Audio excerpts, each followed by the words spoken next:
and you're currently listening to Saturday Morning Cruise, and we are on the segment of 360 Hobby. Yes, you know how we do on the show right here. I bring you, big topic, things going on in Nigeria, then we try to dissect it, then look at it from the business angle as well, and at the same time, look at it from the political aspect as well, so that we can compare the two. Then have a level to reason how it affects our lives and how it will affect our lives in the future. So today on the show we're gonna be talking about 34 days of Twitter ban in Nigeria and electoral amendment bill. Like those two topics are like the huge topic in Nigeria right now. I mean, looking at the fact that Twitter has been banned since June, and despite all the agitations, all the complaints here and there, here we are, Twitter is still banned. And some people, businesses are suffering right now. And there are some people that this have actually affected their way of life, and they don't even know what they're doing anymore. But at the same time, the question we're asking is banning Twitter the solution? Even though the government wants to curb hate speech, is banning Twitter the solution? So guys, right here on the show with me, and yes, before I go to the guests, and also the second part of the show today, yeah, we're having a fantastic show today, 2 topics in one day. We'll try as much as possible to manage the time. So we also have, we're going to be talking about the electoral amendment bill as well. There's a whole lot that's been going on about that bill, and we hopefully we pray that they will amend it, to their best ability, and also make sure that it's not just for the benefit of the politicians as well only. So let's hope this time around our lawmakers will do what will favor us and not them. So guys, on the show with me, I have right here the one and only Ola Ima Opara signature. Alright, ladies and gentlemen, Welcome to the show. Thank you very much. Ojo, you look smart. Okay. It's my first time in your studio. Very impressed. Thanks for having me. Thank you so much. Oh yeah. So let's dive into it. We have just few minutes left. Sorry, I was gonna ask for the link so my listeners online. Okay. Can switch The link will be forwarded to you in few minutes, All right. and just as soon as I get it, I'll send it to you. So okay. I think it's ready already. It's ready. So let me just send it to you at once, so that we can go ahead. Now I've sent it. So like I said, his name is Mr. Ima, Ola Ima actually. I'm still confused. Why Ola Ima? Are you Yoruba Igbo?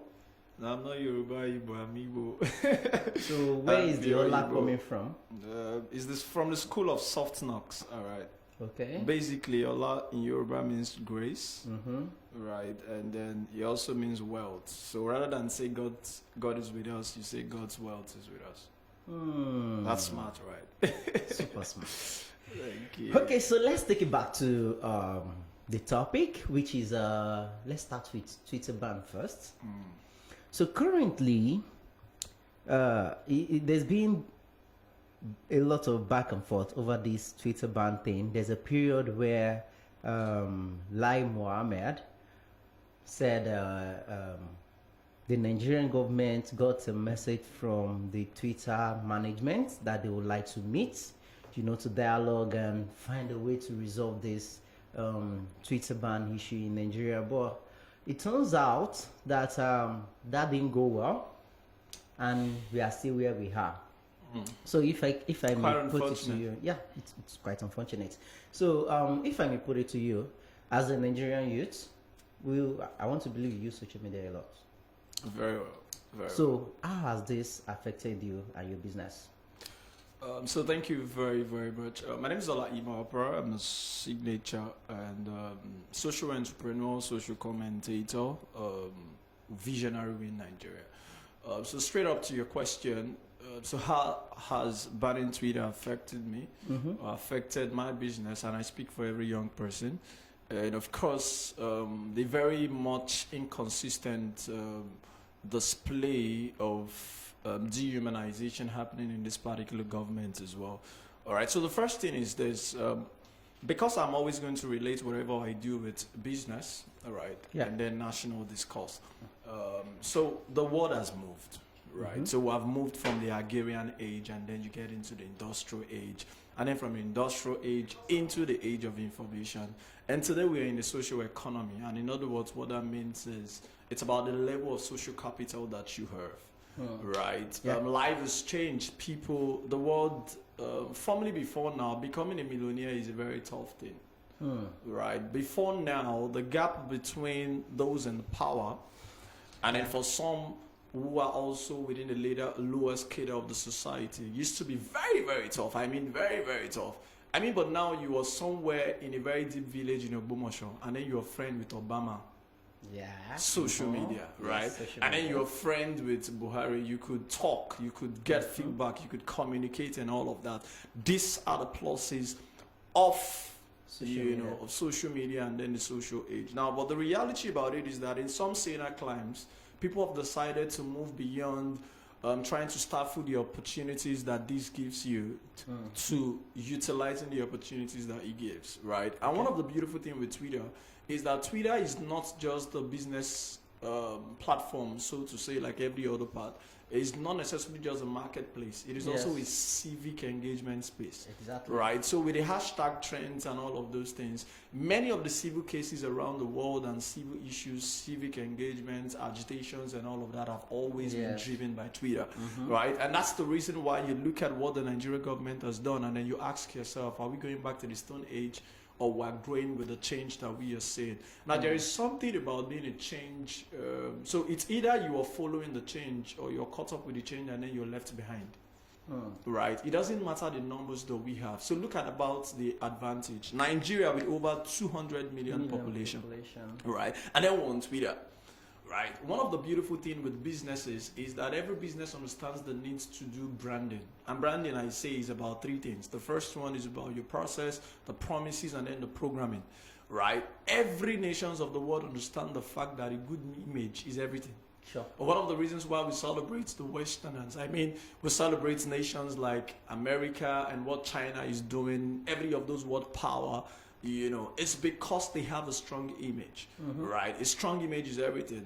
For those who are Christians, scripture says that a good name is better than silver, of riches and gold. So every other nations of the world are utilizing these social avenues, these social platforms to create a strong image. And of course, when you create that strong image, it gives some sense of security, involvement, to international communities and also international investors that are coming into your country, right? So the beautiful thing with Twitter and all of these social platforms is that it gives us the opportunity. One, the opportunity about the fact that it is a leveler, right? It brings a level playing ground between the rich and the mighty and then the ordinary person.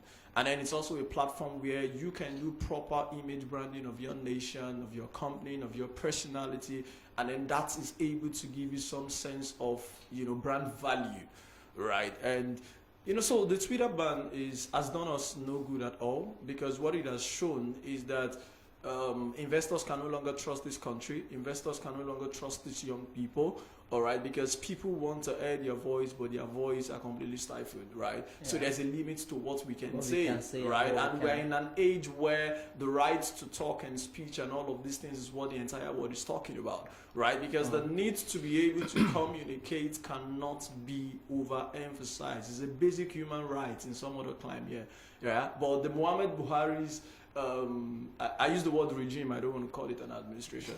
The regime has decided to take us through, what the military era is, where you beat a child and tell the child not to cry. And even when the child is crying, you're still beating the child and saying you don't have to cry. So it's too many of the madness, and then we can't move forward like this. Okay, so, but you made mention of, the administration.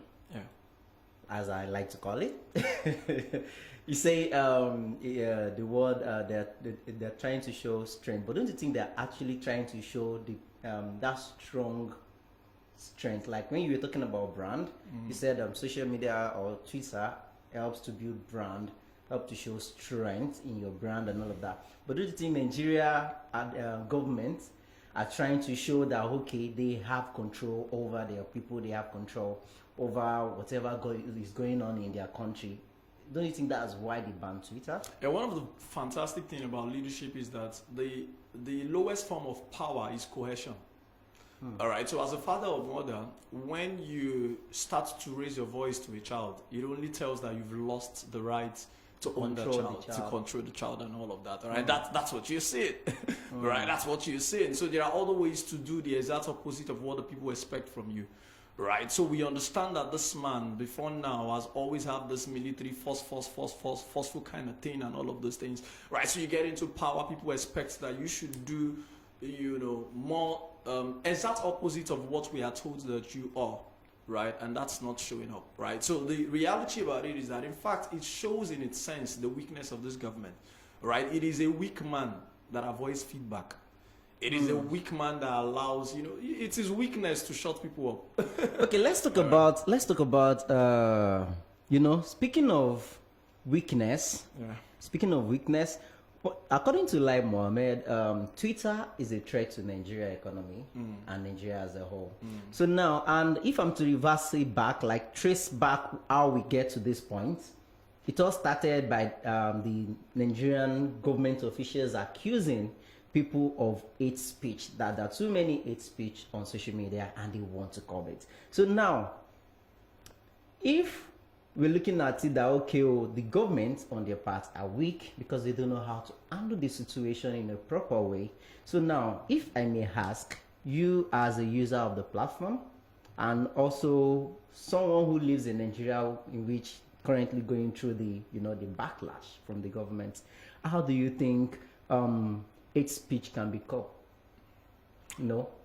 Since our because it's not actually necessarily hate speech, because I am on social media too, so I know what's really going on. So it will look like I'm actually against the people. I'm not. It's actually not hate speech. It's just people are just expressing the way they feel, which is what is called feedback, which is the right word to call it, feedback. But they see it as hate speech. So now, how do you think is the best way they could have handled this instead of having to ban Twitter and deny a lot of people, fantastic. their rights So to do I'll what just they're go supposed straight to do? the point. There are three things I need you to find out, to figure out here. Three things. The first thing about it is that basic leadership talks about the fact that every leadership has to be exemplary. Okay. Right. So leadership has to be exemplary. Right. So in other words, it means that you must lead by example. Okay. Right, so you cannot demand that people stop the hate speech when you came into office through hate speech. All right, so we know that this government is a propagandist government, right? Everything you accuse Nigerians of doing to you were things that you did to your predecessor. In fact, it is their way of life. The man you mentioned is known for hate speech, right? So it's like trying to kill something that you yourself what a you part did. of, right? So, and the beautiful thing with leadership all over the world is that make known to understand that leadership is actually different from politics, right? Leadership is the output of either politics or business or whatever the governance system is, right? So, in other words, the output of leadership talks to you about the fact that the head moves the tail, right? So, in other words, if you demand rights from people, you must be able to give the right living to, right? So, like they say, he who comes to equity, right, must come with clean hands. So the question is, if you look at the record of this government, who tends to be threatened with what they call hate speech, even though most of the things they call hate speech is not hate speech necessarily, right? So you want to look at it and ask yourself, are they themselves truthfully not, leaving the path? And then the other thing you want to look at is this, whether you call it hate speech or whatever, the reality about it is leadership is about you understanding the fact that culture is always going to eat up strategy.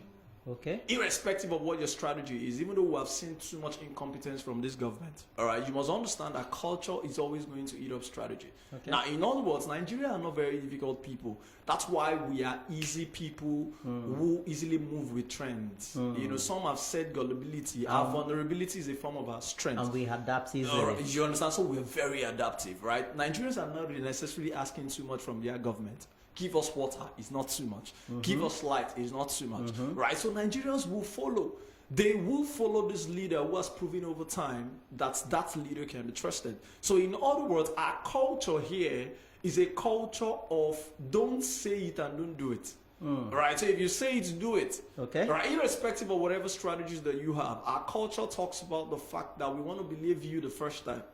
Right? If you deliver, we'll believe you again. And that's the reason why you've seen the government, or you've seen the way our political system have run, right? So 4 years, and it will give you another 4 years. Whether you read your way in or whatever way, but some people find a way to just want to believe you, right? That's our culture. We adapt, right? Irrespective of what the cost of dollar is now per naira, we just want to adapt. We want to move. Nigerians just love to move on, right? Whatever stories that you tell us, we would move on, right? So the culture here talks about the fact that what we demand of you is that you deliver. Okay. Right? If you deliver, what you call hate speech is necessarily going to be friend speech. Right? You know, so the first thing we need to always talk about or demand from leadership is that accountability is a tool in leadership that should help you progress. So in other words, whatever thing you cannot measure, you cannot improve. Okay. Right? So feedback is a way of trying to measure things so that you can necessarily improve. And there's no hate speech anywhere. If there is going to be a hate speech, the government must start to show us how to behave, right? Because it is the head that moves the tail, right? So the way you are putting, have you discovered that all over Nigeria there is so much of cohesion and force everywhere, right? You find, I mean, just last week or last 2 weeks, some clients, you know, wanted to oppress or intimidate me, and I was wondering, how come did we lost our humanity? You know, you are wrong, but you still want to force yourself on me, right? So in other words, it means that I just realized that people are actually learning that unconsciously or consciously from this government. Because it is a government that just wants to force whatever on you. You've seen what happened with Loretta or Noche. Yeah. Right. We're Somebody. going to get there. So the stories are all there. Right. So the stories are all there. Nigerians are becoming unnecessarily forceful, unnecessarily violent, unnecessarily high tension, and all of those things. Obviously, unconsciously, we're learning from this government. Because it's the government that says, if you like, cry from now till tomorrow. What we want to do is what we want to do. And every time you serve leadership by arrogance, what you're going to always get is revolution, right? You're going to have people revolting, right? And you know how it is. You can't continue to create a vacuum in leadership and expect that it's not going to be filled. Right, so it's the vacuum that this leadership has created that has caused the uprising that we are seeing. That is the reason why you have the Nnamdi Kanus of today, the Sunday Gogos of today, and then the unrest Sowore's of today, and all of those things, right? So that is it. That is it. There's something about this government that has to do with leadership by example. Well said. Before moving to the electoral amendment bill, because I really don't want us to dwell much on that, but hopefully we pray they were able to reach both the government and Twitter. We pray they will be able to reach a common ground, so that they can, lift the ban. Absolutely. We really need to move on. but if I'm to bring it in, let me quickly say this: that you're not eating does not necessarily mean the entire world is hungry. Okay. If you've seen the rating, Nigeria is actually not one of the top 10 or top 20 countries giving Twitter so much money. No. Are you sure? Yes, it is. It is. You might want to go check the rating, right? Other parts of so in other words, it means that you ban Twitter does not necessarily mean that Twitter has stopped working any other place. In fact, Nigerians discovered or navigate their way to how they can continue to use Twitter, right? So that Twitter is banned by the Nigerian government has not in any way reduce the operations of that organization, right? That's the power. It's not limited that's to the one power of innovation, yes. Right? That when you are not consumed locally, the international community will find, or the international space will find a way to receive you, right? Because innovation will always move, and then the people will follow. Sure. Right? The people don't always move before innovation. It is innovation that happens, and then the people get changed from it, and then they follow. Right? So irrespective, this government was trying to look at how you can utilize social media, to market. I mean, this government, but what's the word now? This government is a government that profited from social media. Yeah, during the election in you know the names, the Omojuwas and all of those people. 2014, the APC thing and everything. Yes, they succeeded using social media to come into office. Yes, and then the same thing. Exactly why people were asking is why try to ban what you used as a tool. So if that's not hypocrisy, then it's what? I don't know. All right. Okay, so let's take it away from politics a little. Let's bring it to business. Yeah. There are a lot of young Nigerians out there that have established themselves one way or the other with Twitter, and it's so unfortunate that right now they have to. They've been cut short to the point that they have to start going through the back door. I call VPN back door. Yeah, it is. So but one of the other thing with it being a back door is that it exposed, it caused an explosion. Okay. Right before now, you have feeds coming from Nigeria. Okay. So using the VPN now made the Nigerian tweet became a worldwide conversation. Okay, exactly where my question is going. I'm so sorry. In Igbo language, there is the bamboo tree. They call it Anebo Achala or Neto Gologo. Okay. So the more I will interpret that. So you know what it means, that as you continue to cut down the bamboo tree, you strengthen it. Yes, you strengthen it with the capacity to continue to grow. Right. The more you try to want to shut us up from talking, the more we talk so loud, and the world is listening, and the world is in that conversation with us now. And that's what VPN has done, right? Yeah. Because you are stopping us from talking, we are going to take through all the doors, and then we will speak so well that the conversation becomes a global conversation. Mm-hmm. And then our necessary civic engagement, right, and conversation becomes an international or a world conversation. And then what happens? It becomes that your original intention that was meant for bad, has turned around to become good to us. Why? Yeah. Because we responded to that situation positively, not necessarily fighting, just like you would always use coercion for everything. Okay, so you already answered the question I wanted to ask you, but at the same time, there's something I would like to clear for the sake of those that are using Twitter for business, because not like I actually want to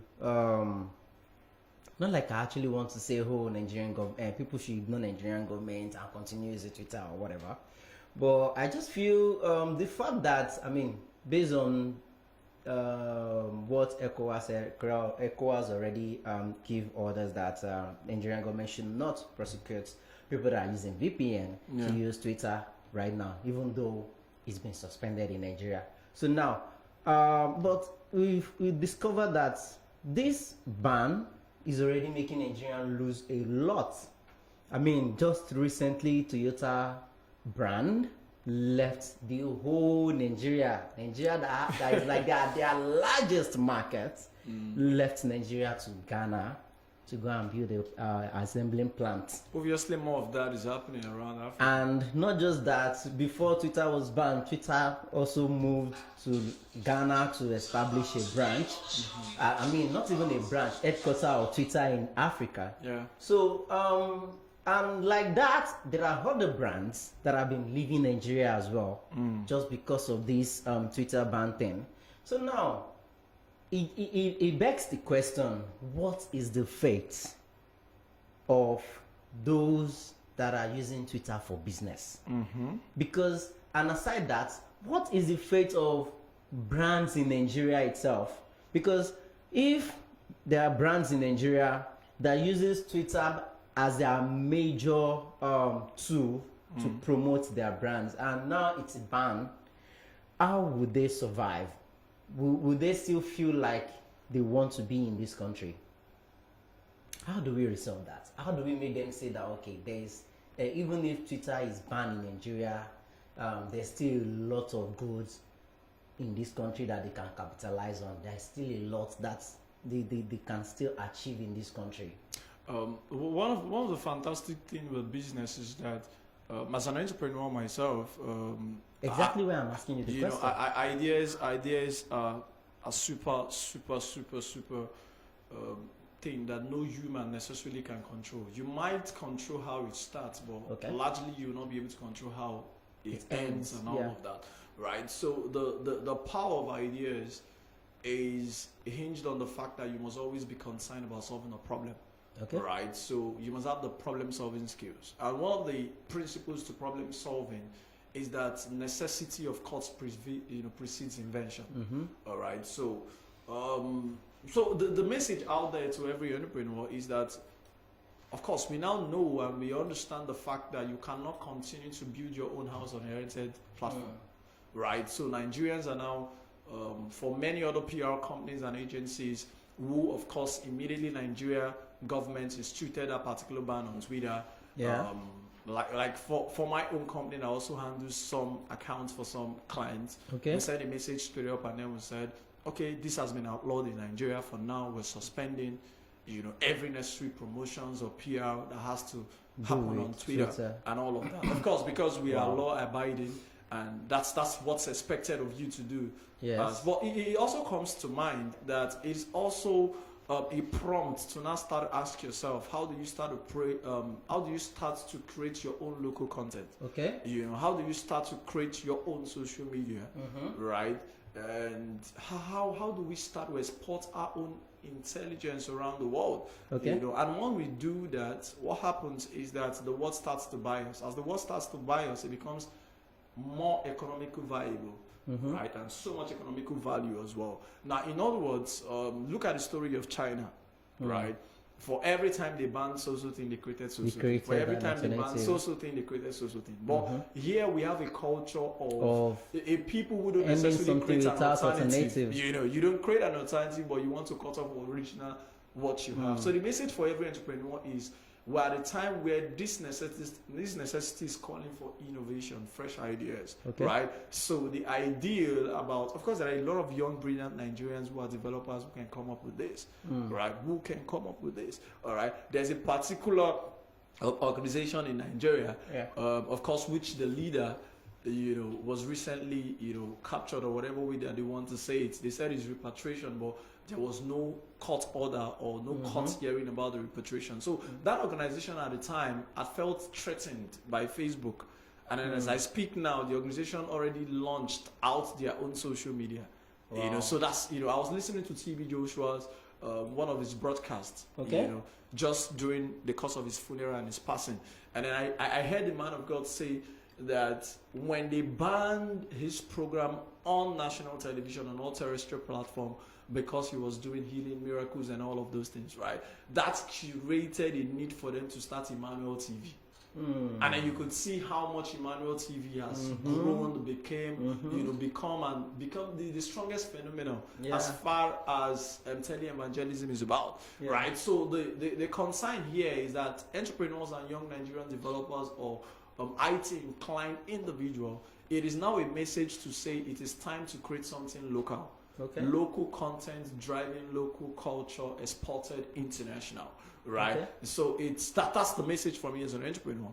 Understanding the fact that anything can be cut off. Formerly before now, we used to have Ojaboko for Mona Bansin. You know that, so that brand, I, of course, I'm not meant to mention your brand name here, but that's what it is. So we used to have that particular brand, and today that brand is no longer anywhere. All right, so it's not. I was just going to ask you that. Even if we have our own locally made social media, what's the guarantee that the government would not, found one fault or the other? That's the thing again. All right, so using the TB Joshua's template, right? So he did not create a terrestrial station, so to say. Okay. Right. So he created something that is international, Okay. right? Something that was on the cable network. So it has and to all be of on it. a big So scale. that's the idea. So whoever entrepreneur that is curating or any ideal person who is creating such will now be looking at, okay, what's the best template of our distribution? Okay. It has to go beyond Beyond local authorities, authority. all right, local control and all of that, so that NBC may have a say, but not necessarily having the power to shut you down completely. Do you understand? So that's the intelligence. That's what's needed, right? And then if you look at the TV Joshua's template, that sold the ministry to the rest of the world. Right, there's another ministry or another church in Nigeria that also have their own social media platform. All right. If you permit me to mention the name, I wouldn't want to mention the name of the church, but then I can go ahead to mention the name of the brand that they have. They used to have something called Yokos. I think it's still Okay, yeah. So yeah, you know the yeah, ministry I I'm know talking the about ministry now. you're Now they talking also about. have something called King's Chat, right? So I downloaded the King's Chat immediately. Twitter was banned. So you can imagine that. Wow. So when it's a loss for another, it's of course It's a win fresh for opportunity another. So when I downloaded, I looked at what they were doing and I said, wow. So there are Nigerians who have things, but then we celebrate so much of the negative about us because we have a government that don't understand what it means to take all of this intelligent, creative spirit and all of that into wholeness for this nation, and then we can sell a proper image that investors can take advantage of, right? And then all the international community can respect this country for once. Wow, nice one. Let's take it to. I think that should be enough for Twitter ban today on the show. Let's quickly take it to the electoral amendment bill. It's been there's been so much conversation surrounding that, and currently I'm starting to wonder if the bill will be passed without, the necessary things that people want out of that bill and other things that they want included, if those things will be added. Because recently the former EFCC boss Jega did mention that they should not pass the bill before making those changes. So now, you as a citizen of Nigeria, do you think the way it's going right now, the way the whole process is going right now, do you think the bill, the necessary things that needed to be done will be done before they pass the bill? One of the first thing is we must commend the government as well as much as we criticize the government. All right. So the whole Electoral Bill Act and its amendment is long overdue. This talk has as been far back as so 2019. it's long overdue. The fact that this government has taken it upon themselves to be able to do something about it. Of course, the bill is almost at the last reading and calling for approval and all of that. Yes. Every time there's a new bill, or every time there is something, all right, it will not always capture everything like everybody wants it. Okay. In other words, what it means is there will always be demerit for some, and then there will be merit for another. But the good thing about it is that we got into talks for amendment, and some things, of course, in the list have been amended, and then it's a good one. It's a good one. But the most important thing we must understand is, for the populace, as like you asked me, as citizen. Now, what is now left is that whatever thing that is this bill is contained, is contained in this bill, and the bill, anytime it's passed, the question for every citizen will now be, how do you use it to your advantage, as well as the parties? Okay. How do we take this to our advantage while we move in progress in view to the many other things that we expect to be in it that are yet to be in it? Okay. All right. So the 1999 Constitution, as much as it is flawed today, and the criticism about it, crashing that Constitution and how it is a major problem, of the Nigerian states today. All right. At one time solved some problems. Some problems, yes. All right, because there is no idea there is in its finality. Okay. The same way there is no document or written thing or agreement that is in its finality. Right? As time continues to go, every idea or document has its expiration. Now, but where I want to look at it from is from the positive angle. Right? It doesn't matter what has happened to you, it's about how you respond to what has happened to you. right? So how do we respond to this bill that we currently have, or the bill that is currently going to be passed, and take advantage from it, for the young people that this bill has found a way to give, a sense of belonging. All right, so how do we start to take advantage of it while we look at the other things in view that can necessarily be changed, as time goes on? So I think it's a good one. It's a good one. The amendment is long overdue, and finally we're going to be having it. So for me as a citizen, I'm looking at how do we take advantage of it starting now, and looking at the other things as we proceed. Okay. Let me bring this to the current situation of what's going on in the country right now, which is practically turning into a tribal issue again.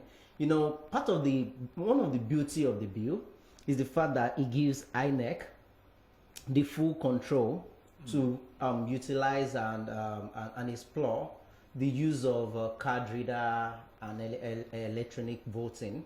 But as it is now, that is being compromised because based on the assessment of some of the committee, they discovered that if they allow that, some part of the country will not be able to vote electronically due to the situation of their community and all of that. And of course, we both know that they are talking about the northern part of the country. So now, would you say, because currently a lot of people have been talking about it, that okay, should we now say, let me put it this way, should we now say, because of these people, then the country should not advance?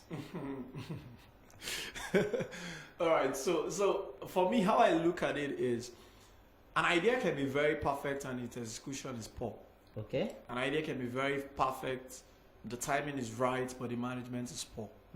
Can they at least receive the fact that the world has moved from all of these paperwork and all of that in elections, manual system of the doing things. manual system of doing things, completely archaic, and then the world has moved, and then we're now digital.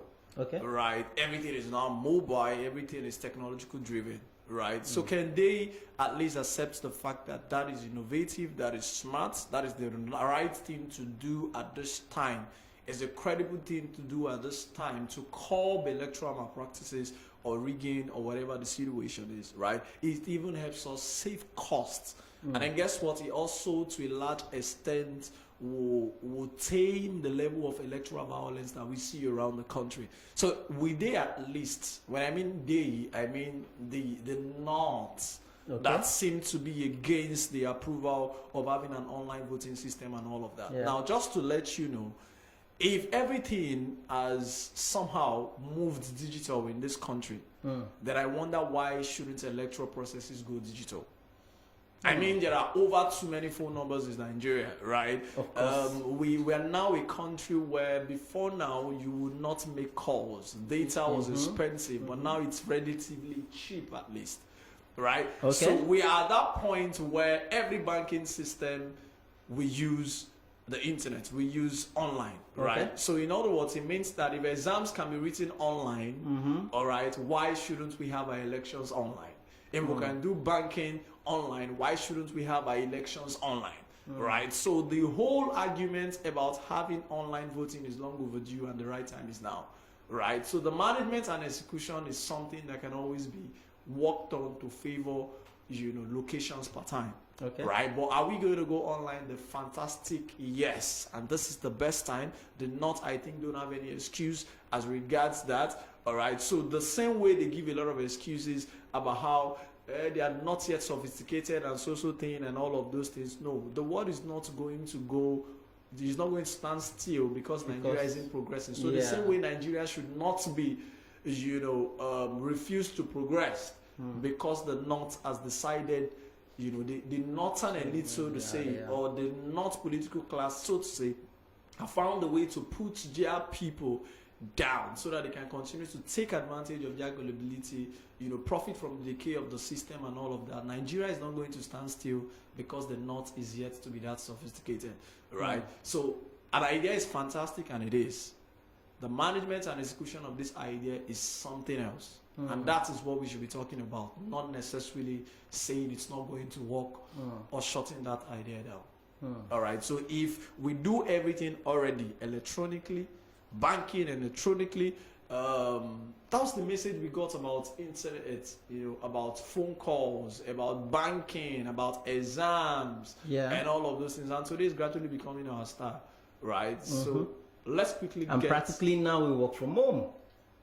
So COVID, of course, I've taught everybody that the best thing to do is go remotely, use, integrate technology on whatever thing that you are doing, right? So the time is now, and because the time is now, every region of this country must start to understand that the power has to always be with the people, right? The growth of a country starts with the growth of its individual persons, right? So the moment you build your people from the north to become that sophisticated, the more they are able to compete globally and even in the local level.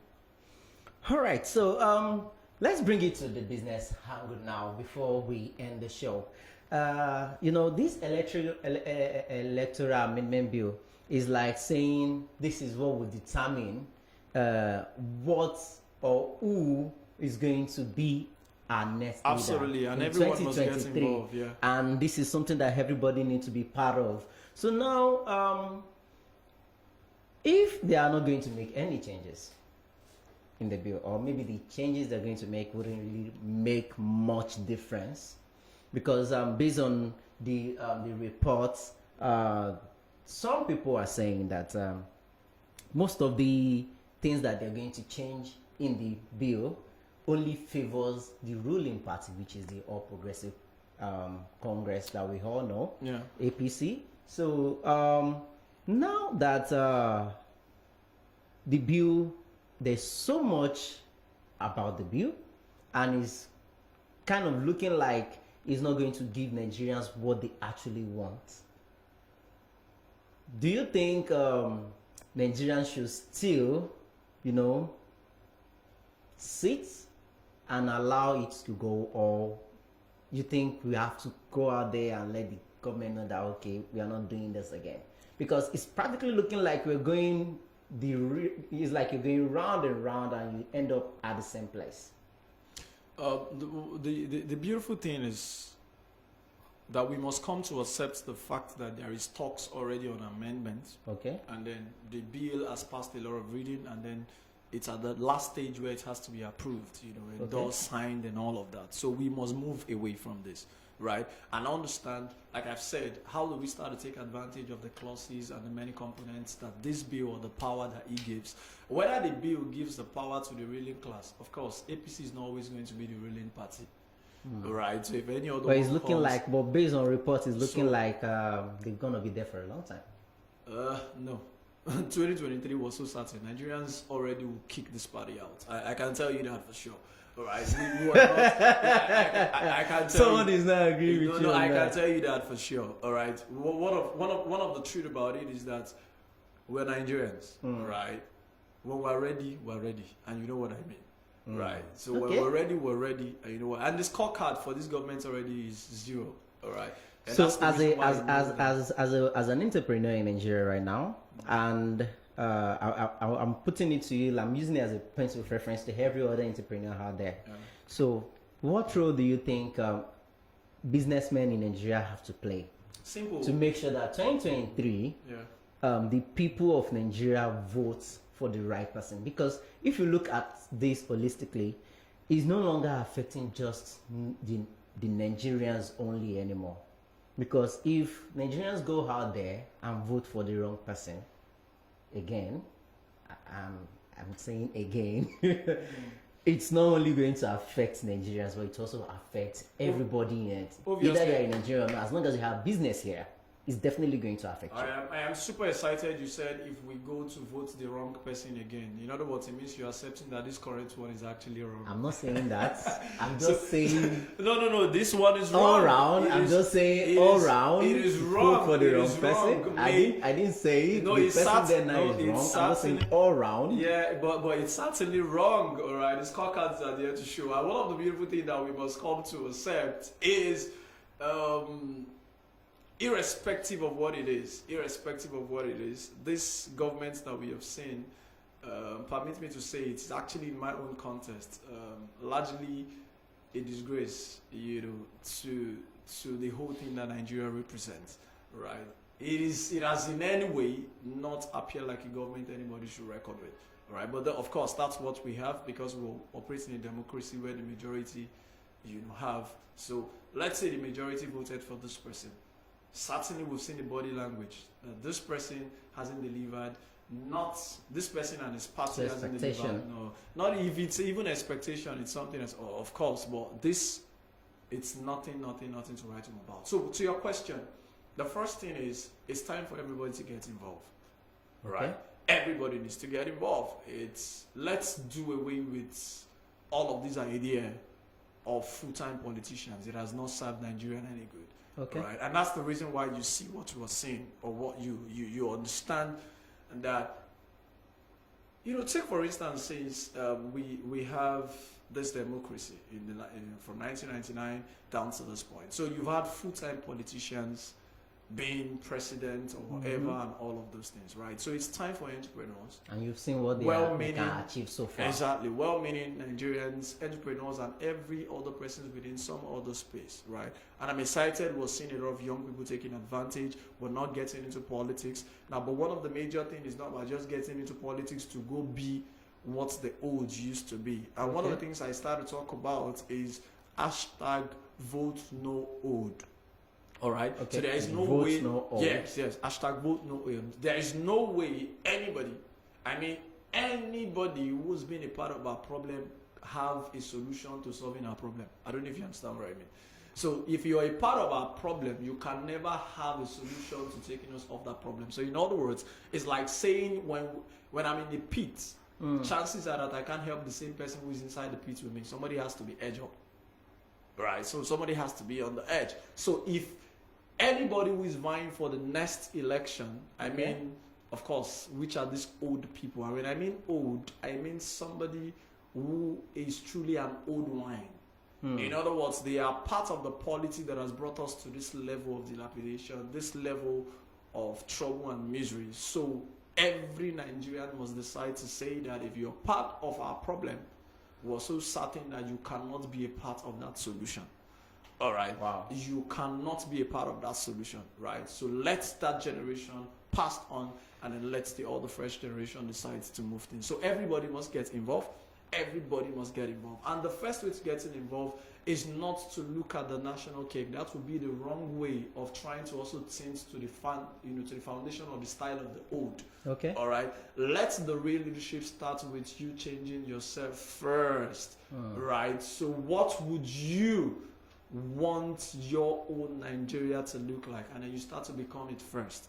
Right. So we must decide to choose that it is first about self-leadership before it gravitates into leading a nation, right? So how well have you led yourself? What are the achievements that you have to show, right? If you've never in your personal life control the budget of billions of naira, how do you start to control a nation of trillions of naira?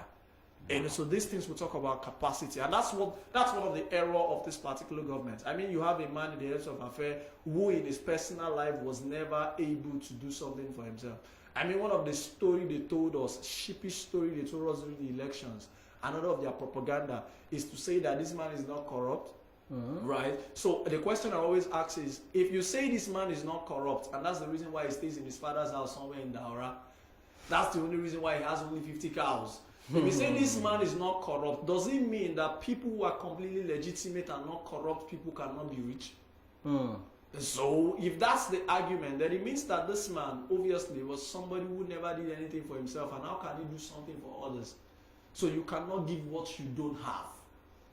And that's where we see that what you have seen played out is that this person is shortchanged. The shortcoming is on exposure, the shortcoming is on education, and then the shortcoming is also in self-leadership. Hate too many hate, too many bitterness. The arrogance is there. Something makes this person feel I'm older than every one of you. You know, you should listen to me. You understand? Nigeria youths, tell them to behave themselves. If they don't behave themselves, they Speak will to not them get in job. the language they understand. You know, and all of those kind of things. So you want to see that it is about giving what you have. Yeah. All right. That's the first proponent of leadership, and then that's what matters. Self-leadership first before you look at.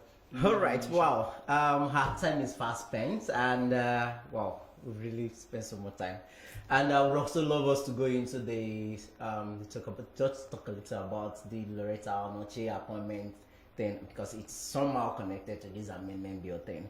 But we don't have much time to Obviously, talk about politics that is always going to be politics. Yeah, definitely. So guys, this is how far we can go on 360 Hope today, and big thank you to Mr. Ola Ima Opara signature. Wow, I wish I can keep you here. Thank you. It's always an exciting. Okay, so it's my first time in your studio. It's always a very exciting time. Okay, always. Okay, so before I let you go, I've got some comment here, although they are not contributing to the topic though, but it's like a compliment, and I'm guessing your fans, I guess.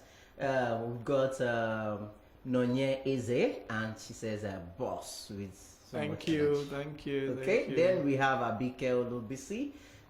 She says beautiful. Wow. Thank you so much. I'm guessing she's referring to you.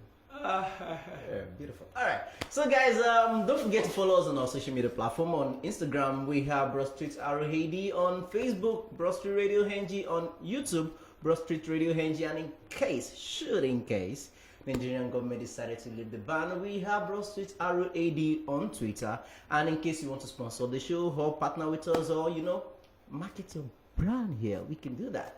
All you have to do is just to give us a call on 08097910073 or 08034361400, or send us an email to hello@broadstreetradio.com, or probably go to our website, which is www.broadstreetradio.com, and you can get to see everything about us there, and so leave us a message. And at the same time, you can come to our office right here at Medifair House, 5860 Broad Street, Lagos Island.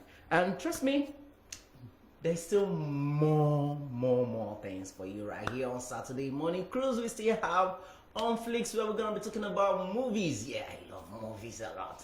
And of course, after that, I'm going to be taking you around the world on travels and tours. So stay connected, don't go anywhere.